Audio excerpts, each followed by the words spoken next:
Saan naabot ang 1,500 pesos mo sa Langihan Public Market here in Butuan City? So here we go guys, this is my vlog and this is my OOTD for today's pamalingki. Og mo ni siya maligo, nagilis kay mo adto og Langihan. So Langihan lang na siya guys, pero it's good to go. Ganahan ko, sa mga ganahan ako buhaton is mamalingki.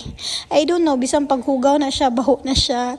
Ganahan ko, I don't know, mas challenging or exciting sa ako ang pagkanang, sana, mag-budget.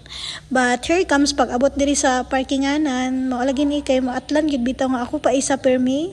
So dugay pa jud siya mo larga. Madtan pa pag kog siyam mawalingki dapat makauli ko para makapanihapon mig sayo. And here we go, nilarga na og 1 hour pod kapin ang biyahe guys. Yes, 1 hour gyud ang biyahe kan sa mo paingon sa Langihan Public Market. Ug niabot na ko tanawa kong buhok larlar.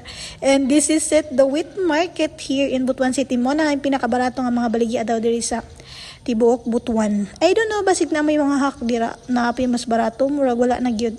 So here we go, mangita na ta. Ang atong plano is mopalitag baboy nga karne, mopalitag shrimp, mopalitag tahong o mopalitag isda. So let's see kung kaya sa 1,500. So una na ko or first stop na ko is kaning karne. O kay na may tag 260 diri mga pigi bitaw. 260 ang kilo, so nagpalit ko mga 850 pesos 3 kilos kapin. Og gani next dayon is tag 360 nga shrimp. Og naka-timing ko kay 360 ra pero nindot pagdagway kay usay ang 360 manggod kay kanang daan na unya 400 ang mas mahal. So nagpalit ko atog half rang or bali 200. And here we go, another spot is nangita ko sa ilang tahong. And sad to say ka kanang perminti ba dagay tahong diri pero nganong karon na gyud na timingan nga wala jud siya diri. As in wala gyud tahong diri guys. Libot na jud nako tanang gipakita nako sa inyo sa video. Wa jud makita nga tahong diri nga pita.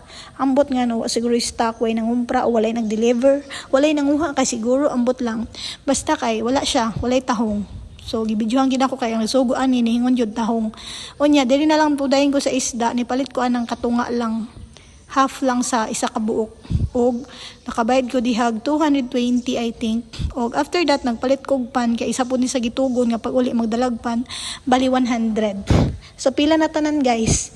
Og ang completed is 100 pesos kay 40 tapos 20 pa sulod. So mo to.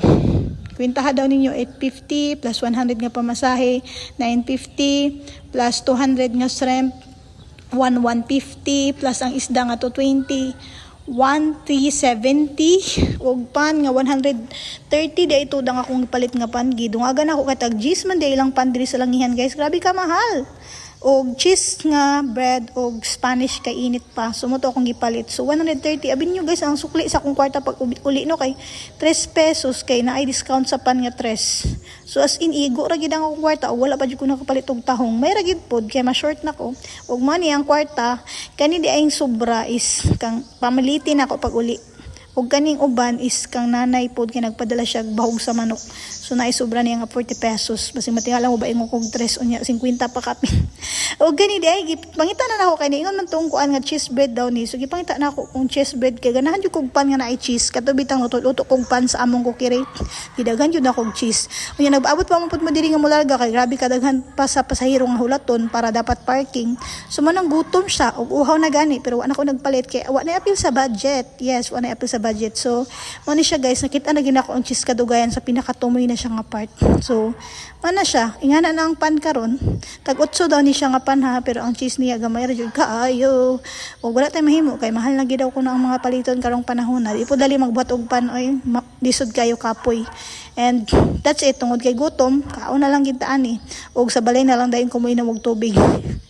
So ingana ka kuan mo malingkay diri sa Langihan guys, dapat sobra-sobra imong kwarta or tama-tama lang ang imong pagkaon-kaon. Gawas lang kung daghan kay ka kwarta, palit ng palit, kala mo ba? So mara to. That's all guys. Thank you for watching and God bless mo. Uli na ko og niabot ko ani sa balay mga alas 5 og pag-abot nagluto dayon ko kay nanihapon dayon ko. Kay nagpractice pa mi sa worship team kay Sabado day ni siya. That's all. Thank you for watching everyone.